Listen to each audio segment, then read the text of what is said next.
तो क्या तुम्हें पता है कि मिड 2000 में जूनियर एनटीआर का स्टारडम बस साउथ इंडिया तक ही लिमिटेड था, उनको नॉर्थ इंडिया में कोई जानता भी नहीं था। बट वहीं अगर मिड 2000 में ऋतिक रोशन की बात करें तो वो ना सिर्फ बॉलीवुड में बल्कि साउथ में भी बहुत ज्यादा पॉपुलर हो गए थे। इवन साउथ में तो ऋतिक रोशन को एक स्टैंडर्ड माना जाता था। बट अभी के टाइम पे सिचुएशन कम्प्लीटली अपोजिट है, जहाँ आज की डेट में जूनियर एनटीआर सिर्फ साउथ स्टार नहीं बल्कि एक पैन इंडिया स्टार बन चुके हैं। हिंदी नेट में उनकी दीवारें जैसी एवरेज फिल्म भी 70 करोड़ कमा के जा रही है। RRR में उनकी एक्टिंग स्किल्स को ग्लोबली अप्रिसिएशन मिल रहा है। दूसरी तरफ ऋतिक रोशन की अगर बात करें तो उनका स्टारडम बस बॉलीवुड तक सीमित रह गया। तो इसीलिए इस वीडियो में हम जूनियर एनटीआर एंड ऋतिक रोशन के करियर को एनालाइज तो करेंगे ही, साथ ही साथ ये भी पता लगाने का ट्राई करेंगे कि ऋतिक ने ऐसी क्या गलतियां की जिनकी वजह से उनका स्टारडम बॉलीवुड तक ही सीमित रह गया, और जूनियर एनटीआर ने पिछले कुछ ही सालों में ऐसे क्या अलग काम किए कि अब वो साउथ के साथ साथ उनकी पकड़ नॉर्थ बेल्ट में भी काफी अच्छी हो गई है। तो नेक्स्ट 4 पॉइंट से करते हैं दोनों स्टार के स्टारडम का नापतोल। तब तक आप वीडियो को लाइक कर दो, बस 10,000 लाइक्स का टारगेट रखते हैं क्योंकि आज करने वाले हैं पूरी पोल खोल।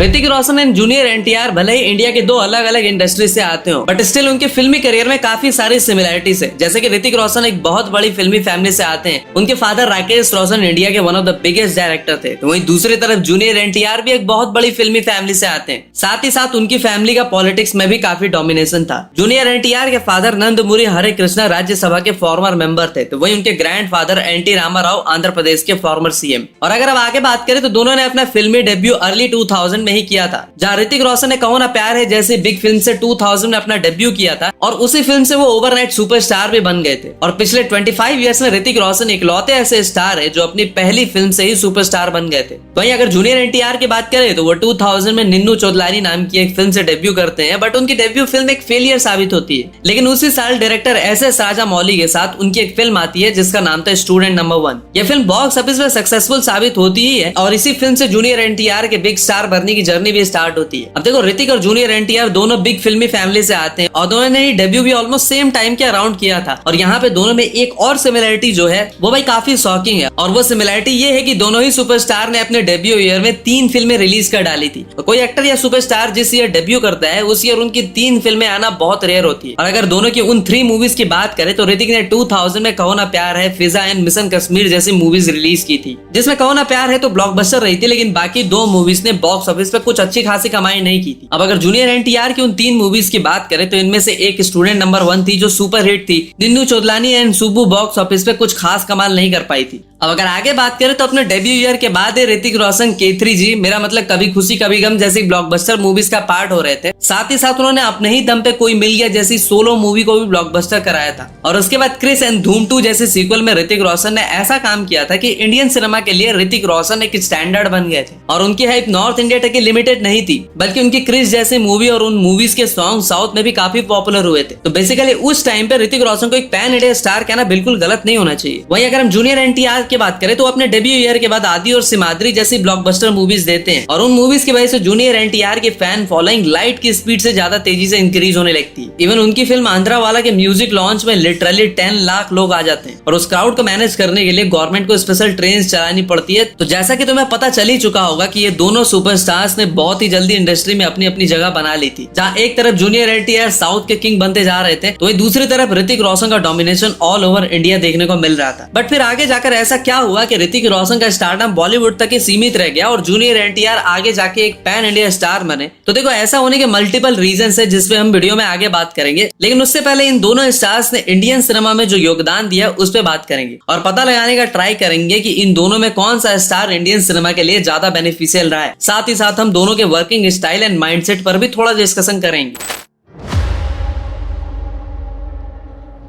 तो ऋतिक एंड जूनियर एनटीआर ने अपने डेब्यू के बाद और भी काफी सारी सक्सेसफुल मूवीज देनी स्टार्ट कर दी थी और अपने आप को इंडस्ट्री में सेटल भी किया था। और सिर्फ सेटल ही नहीं किया था, बल्कि खुद अपने अपनी इंडस्ट्री में अपने आप को एक ऐसी पोजीशन पे ले गए थे जहां से ना कोई इनको रिप्लेस कर सकता था और ना ही कोई इन्हें नीचे गिरा सकता था। तो बेसिकली ये दोनों सुपरस्टार अपनी अपनी इंडस्ट्री में बहुत ही सेफ एंड सिक्योर पोजीशन में थे। और जब कोई स्टार अपने करियर को सिक्योर कर लेता है तो उसके बाद वो जो भी करता है ना, वो खुद के लिए नहीं करता बल्कि अपनी इंडस्ट्री को ग्रो करने के लिए करता है। और ये दोनों सुपरस्टार ने भी अपनी इंडस्ट्री की ग्रोथ ग्रोथ के लिए बहुत कुछ किया। सबसे पहले अगर ऋतिक की बात करें तो ऋतिक इकलौते ऐसे बॉलीवुड एक्टर हैं जो बॉलीवुड एक्टर कम हॉलीवुड स्टार ज्यादा लगते हैं। उनका वर्किंग स्टाइल, माइंडसेट, इवन उनका स्क्रिप्ट सिलेक्शन भी हॉलीवुड स्टार्स के जैसा होता है। ऋतिक बॉलीवुड के उन रेयर सुपरस्टार्स में से आते हैं जिन्होंने सुपरस्टार होते हुए भी कंटेंट ओरिएंटेड सिनेमा पे काफी फोकस किया। सुपर 30, गुजारिश, जिंदगी ना मिलेगी दोबारा, काबिल जैसी पावरफुल कंटेंट लोगों को प्रोवाइड की। साथ ही साथ इस चीज को भी नॉर्मलाइज किया कि सुपरस्टार्स को भी कमर्शियल सिनेमा के साथ साथ कंटेंट ओरिएंटेड सिनेमा भी करना चाहिए। और जहां ऋतिक एक अच्छा कंटेंट ओरिएंटेड और स्टोरी बेस्ड सिनेमा तो करते ही है, साथ ही साथ उनका कमर्शियल सिनेमा भी बॉलीवुड की टिपिकल कमर्शियल मूवी से काफी अलग होता है। उनका कमर्शियल सिनेमा लोगों को एंटरटेन तो करता ही है, साथ ही साथ इंडियन सिनेमा के स्टैंडर्ड्स को भी हर बार इंक्रीज करके जाता है। फॉर एग्जाम्पल, क्रिस इंडिया की पहली सुपर हीरो फिल्म होती है, फाइटर इंडिया की पहली प्रॉपर एरियल एक्शन फिल्म होती है। तो बेसिकली ऋतिक कमर्शियल मूवीज तो बनाते ही है, वो बस सिर्फ एंटरटेनमेंट के लिए नहीं होती बल्कि उनकी हर commercial film Indian commercial movies की बाउंड्रीज को पुश करती है।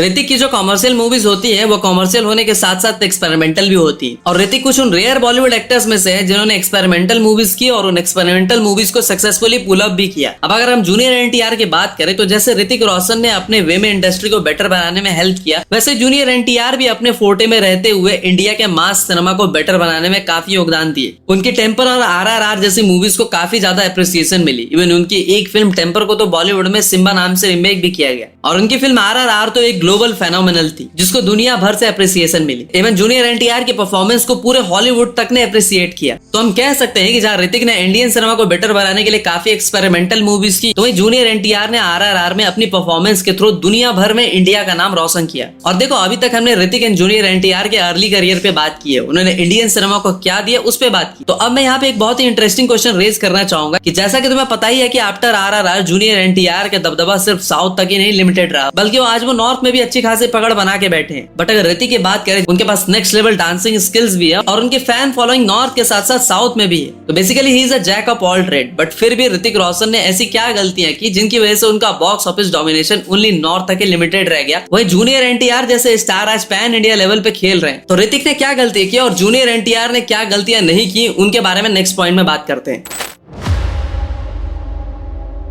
तो ऋतिक रोशन बॉलीवुड के उन कुछ रेयर एक्टर्स में से आते हैं जिन्होंने बहुत पहले अपनी मूवीज को मल्टीपल लैंग्वेजेस में रिलीज करना शुरू कर दिया था। जैसे कि उनकी मूवी लाइक धूम 2 एंड क्रिस 2 को हिंदी के साथ साथ तमिल और तेलुगु में भी रिलीज किया गया था। और उसके बाद ही उनकी काफी मूवीज मल्टीपल लैंग्वेजेस में भी रिलीज होती है, जैसे कि क्रिस 3, काबिल, बैंग बैंग एंड वॉर। और इतने टाइम से मल्टीपल लैंग्वेजेस में रिलीज करने की वजह से ऋतिक की फैन फॉलोइंग साउथ मार्केट में बाकी बॉलीवुड स्टार्स से काफी ज्यादा होती है। तो अगर आप बात करें कि इतने टाइम से मल्टीपल लैंग्वेजेस में मूवी रिलीज करने के बाद भी ऐसा क्या हुआ कि ऋतिक का साउथ मार्केट में डोमिनेशन उतना नहीं है जितना होना चाहिए, जबकि साउथ स्टार्स का डोमिनेशन नॉर्थ मार्केट में है। तो ऐसा होने के दो सबसे बड़े रीजन है। पहला, ऋतिक को जब भी ऐसे अपॉर्चुनिटीज मिली जिसकी हेल्प से वो साउथ मार्केट को डोमिनेट कर सकते हैं, तो उन्होंने सीधा उन अपॉर्चुनिटीज को लात मार दी। और यहाँ पर मैं जिन अपॉर्चुनिटीज की बात कर रहा हूँ ना, वो अपॉर्चुनिटी ऋतिक को कोई अरे गहरे आदमी में नहीं दी थी, बल्कि खुद एस.एस. राजामौली ने दी थी। और एस.एस. राजामौली ने ऋतिक को 2 बड़े प्रोजेक्ट्स ऑफर किए थे, पहले मगधीरा एंड दूसरा बाहुबली फ्रेंचाइज। ऋतिक ने इन दोनों प्रोजेक्ट्स को रिजेक्ट कर दिया था। और अगर ऋतिक ने इन प्रोजेक्ट्स को एक्सेप्ट कर लिया होता तो साउथ में भी इनका डोमिनेशन प्रभास और जूनियर एनटीआर के लेवल का होता। तो यहीं पे अगर जूनियर एनटीआर की बात करें तो जो गलती ऋतिक ने की, जूनियर एनटीआर ने खुद को उन गलतियां करने से बचाया। जब भी जूनियर एनटीआर को कोई बिग अपॉर्चुनिटी मिली, जूनियर एनटीआर ने उसको फट से ग्रैब कर लिया। एग्जांपल, राजामौली ने जब जूनियर एनटीआर को आरआरआर ऑफर किया तो जूनियर एनटीआर को पता था कि आरआरआर में ज्यादा इंपैक्टफुल रोल रामचरण का है, बट स्टिल उन्होंने वो मूवी साइन की क्योंकि उन्हें पता था कि ये अपॉर्चुनिटी इन्हें बिग पैन इंडिया स्टार बना सकती है। और हुआ भी बिल्कुल यही। आरआरआर के बाद junior NTR big pan India star बने और आरआरआर से मिली हाइप को कैपिटलाइज करने के लिए उन्होंने multiple pan India movies sign की, जैसे कि देवारा, वॉर 2, ड्रैगन। वहीं अगर ऋतिक की बात करें तो वो अपनी हाइप को कैपिटलाइज नहीं कर पाए और यही वो रीजन है जिसकी वजह से ऋतिक साउथ में पॉपुलर होने के बाद भी डोमिनेट नहीं कर पाए। और सेकंड रीजन है ऋतिक का mindset. Hrithik is not an actor जिसको स्टारडम चाहिए या फैन फॉलोइंग चाहिए। वो बस एक ऐसे स्टार है जो बेटर सिनेमा बनाना चाहता है और एज एन एक्टर ग्रो करना चाहता है। और बहुत बार इंटरव्यूज में ऋतिक ने खुद ये बात कबूली है। और जैसे कि तुम्हें पता ही हुआ कि इंडियन इंडस्ट्री एक ऐसी फिल्म इंडस्ट्री है जहाँ क्वालिटी सिनेमा ज्यादा इंपॉर्टेंस स्टारडम को मिलती है। और अगर कोई actor box office appealing movies नहीं कर पा रहा है और अच्छा बॉक्स ऑफिस नहीं दे पा रहा है तो लोग उस एक्टर को डिफेम करने लग जाते हैं। तो यहाँ हम कह सकते हैं कि ऋतिक के ऊपर सुपरस्टार बने रहने का प्रेशर है और वो प्रेशर उन्हें नहीं चाहिए। और ऋतिक का ये माइंडसेट भले ही काफी पॉजिटिव हो,